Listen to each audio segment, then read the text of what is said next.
তো এই যে দেখো এই দুটো চারা আমি ছোট্ট ছোট একদমই ছোট চারা, এইটা তিনটে। এদিকে আসো স্যার। তো আমি এখন ওপর থেকে নিয়ে আসা এই যে এগুলোর মধ্যে এখন লাগাবো। দাঁড়াও কিছু, আর এটা এখন অনেক ছোট, একটু বড় হোক। আর এই যে এইটাতে একটা দিদি, তুমিও লাগাবে।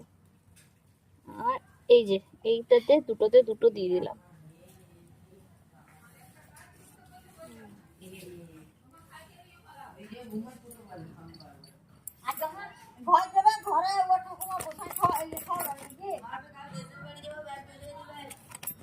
এই যে দেখো আমাদের দেখো, তো আমার গাছ লাগানো অলমোস্ট কমপ্লিট। এটা এখন যখন বড় হয়ে অন্য জায়গায় লাগাবো। সর সর